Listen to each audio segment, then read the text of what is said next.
Bonjour! Thank you for joining me for Princess Storytime today. Today I'm reading from 3-Minute Stories Bedtime Tales. This story is Puss in Boots, which is adapted by Brian Conway. Puss was a very clever cat. For a long time he belonged to an old farmer.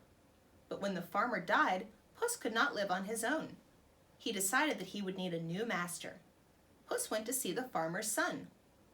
"I was quite loyal to your father," Puss said, "and he was quite fond of me. If you would be my new master, I promise to serve you just as well." The farmer's son was very busy with his chores. He did not think he could take care of Puss, too. "If I'm going to be your new master, you will have to work for me," said the young man. "I will work very hard," said Puss. "Just give me a sack and a pair of boots. You will see just how useful I can be." The farmer's son found a cloth sack and an old pair of boots in the barn. "Let's see what you can do with these," he said. Puss quickly slid into his new boots. They were sturdy and comfortable. "These will make it easy for me to hunt through the thick brush and mud in the forest," said Puss.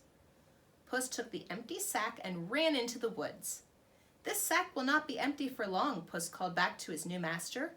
"I will take care of you. You'll see." Before long, Puss had trapped a rabbit inside the sack. Puss carried it to the gates of the palace. "I would like to see the king," Puss told the palace guard. "Please tell him that I have a gift for him." Puss was calm and bold in the king's throne room. "Your Royal Highness," he said with a bow, "I offer you a gift from my master." "What a fine rabbit," said the king. "I receive many gifts, but this is the finest I've seen in a long time. You are an exceptional cat. Who is your master?" Puss knew the king would not be impressed with a farmer's son. Puss made up a name, one that sounded very noble. "My master is the Duke of Carabas," said Puss. "The Duke of Carabas," said the king.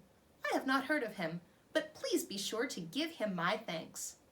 "Indeed, I shall thank him, my king," Puss said as he waved goodbye. Puss heard about the king's plan to take a carriage ride. The royal carriage would pass right by the young man's farm. Puss also learned that the king's daughter, the beautiful princess, would join the king on his ride. Puss rushed home to his master's farm. The young man was busy with his chores. "Hurry," said Puss. "Take off all your clothes and jump in the river." Puss's master was shocked. "Why would I do such a silly thing?" he asked. "It is for the best," said Puss. "You will see." Puss then gave his master a gentle push into the river just moments before the king's carriage arrived.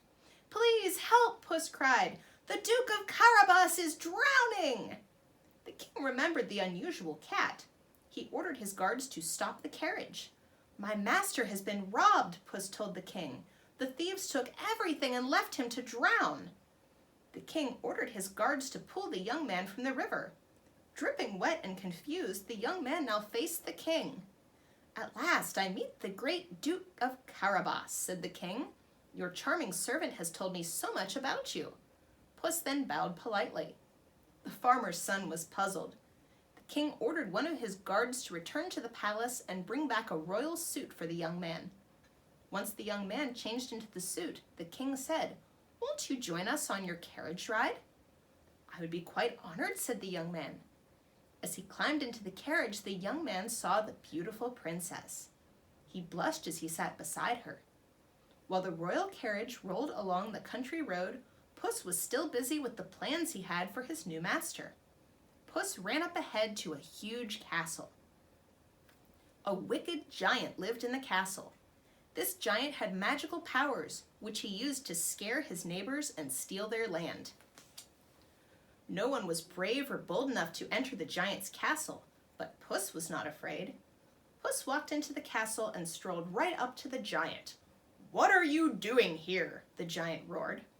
"I have heard that you are very powerful," Puss calmly told the giant, "but I don't believe it." "Huh," the giant huffed.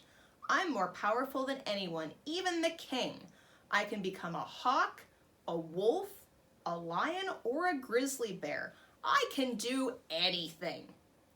"Well, only a very powerful giant could change himself into a tiny little mouse," said Puss. The giant laughed. "That one's easy," he said. The giant shrunk down and became a tiny little mouse. Now Puss towered over the giant. Puss pounced on him and popped him into his mouth. When the royal carriage rode by the castle gates, Puss called out, "Welcome to my master's home. The Duke would be honored if you and your lovely daughter would stay for dinner," Puss told the king. They all had a wonderful feast, and the princess and the young man got along splendidly at dinner. The princess whispered to her father, "I believe I would like to marry this young man, the Duke of Carabas." There was a royal wedding the very next day. Puss had taken good care of his new master, so his master took good care of him. Puss had a fine new pair of boots, and he wore them at fancy parties and in royal parades, exactly where a Puss in Boots belongs. Thank you so much for joining me today. I hope to see you again soon. Au revoir.